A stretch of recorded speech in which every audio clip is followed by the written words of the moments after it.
یہ پرانی بستیوں کے تھوڑے سے حالات ہیں جو ہم تم سے بیان کرتے ہیں، ان میں سے بعض تو باقی ہیں اور بعض تہس نہس ہو گئیں، اور ہم نے ان لوگوں پر ظلم نہیں کیا بلکہ انہوں نے خود اپنے اوپر ظلم کیا۔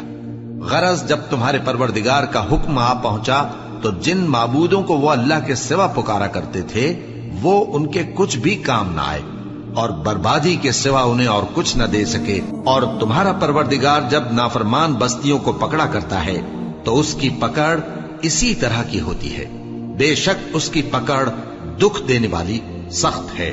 ان قصوں میں اس شخص کے لیے جو عذاب آخرت سے ڈرے عبرت ہے۔ یہ وہ دن ہوگا جس میں سب اکٹھے کیے جائیں گے، اور یہی وہ دن ہوگا جس میں سب اللہ کے روبرو حاضر کیے جائیں گے، اور ہم اس کے لانے میں ایک وقت معین تک تاخیر کر رہے ہیں۔ جس روز وہ آ جائے گا تو کوئی شخص اللہ کے حکم کے بغیر بول بھی نہیں سکے گا۔ پھر ان میں سے کچھ بدبخت ہوں گے اور کچھ نیک بخت۔ تو جو بدبخت ہوں گے وہ دوزخ میں ڈال دیے جائیں گے، اس میں ان کو چلانا اور دھاڑنا ہوگا۔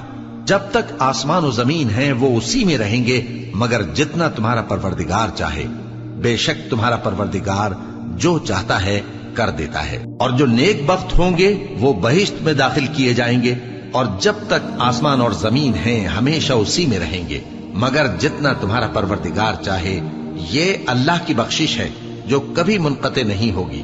تو یہ لوگ جو غیر اللہ کی پرستش کرتے ہیں اس سے تم شک میں نہ پڑنا، یہ اسی طرح پرستش کرتے ہیں جس طرح پہلے سے ان کے باپ دادا پرستش کرتے آئے ہیں، اور ہم ان کو ان کا حصہ پورا پورا بغیر کچھ کم کیے دینے والے ہیں۔ اور ہم نے موسیٰ کو کتاب دی تو اس میں اختلاف کیا گیا، اور اگر تمہارے پروردگار کی طرف سے ایک بات پہلے نہ ہو چکی ہوتی تو ان میں فیصلہ کر دیا جاتا، اور وہ تو اس کی طرف سے بڑے بھاری شک میں پڑے ہوئے ہیں۔ اور تمہارا پروردگار ان سب کو قیامت کے دن ان کے اعمال کا پورا پورا بدلہ دے گا، بے شک جو عمل یہ کرتے ہیں وہ اس سے واقف ہے۔ سو اے پیغمبر، جیسا تم کو حکم ہوتا ہے اس پر تم اور جو لوگ تمہارے ساتھ تائب ہوئے ہیں قائم رہو، اور حد سے تجاوز نہ کرنا، وہ تمہارے سب اعمال کو دیکھ رہا ہے۔ اور مسلمانوں، جو لوگ ظالم ہیں ان کی طرف مائل نہ ہونا، نہیں تو تمہیں بھی دوزخ کی آگ آ لپٹے گی، اور اللہ کے سوا تمہارے کوئی دوست نہیں ہوں گے، پھر تمہیں کوئی مدد بھی نہ ملے گی۔ اور دن کے دونوں سروں یعنی صبح اور شام کے اوقات میں اور رات کی چند ساعتوں میں نماز پڑھا کرو، کچھ شک نہیں کہ نیکیاں گناہوں کو دور کر دیتی ہیں۔ یہ ان کے لیے نصیحت ہے جو نصیحت قبول کرنے والے ہیں۔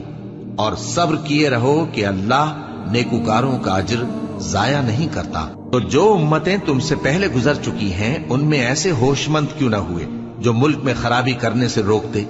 ہاں، ایسے تھوڑے سے تھے جن کو ہم نے ان میں سے نجات بخشی، اور جو ظالم تھے وہ انہی باتوں کے پیچھے لگے رہے جن میں عیش و آرام تھا، اور وہ گناہوں میں ڈوبے ہوئے تھے۔ اور تمہارا پروردگار ایسا نہیں ہے کہ بستیوں کو جبکہ وہاں کے باشندے نیکوکار ہوں از راہ ظلم تباہ کر دے۔ اور اگر تمہارا پروردگار چاہتا تو تمام لوگوں کو ایک ہی جماعت کر دیتا، اور وہ برابر اختلاف کرتے رہیں گے، مگر جن پر تمہارا پروردگار رحم فرمائے، اور اسی لیے اس نے ان کو پیدا کیا ہے۔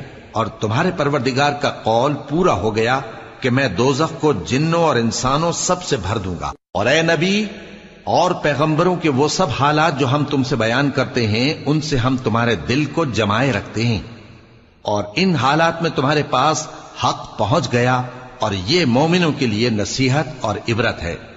اور جو لوگ ایمان نہیں لائے ان سے کہہ دو کہ تم اپنی جگہ عمل کیے جاؤ، ہم اپنی جگہ عمل کیے جاتے ہیں، اور نتیجہ اعمال کا تم بھی انتظار کرو، ہم بھی انتظار کرتے ہیں۔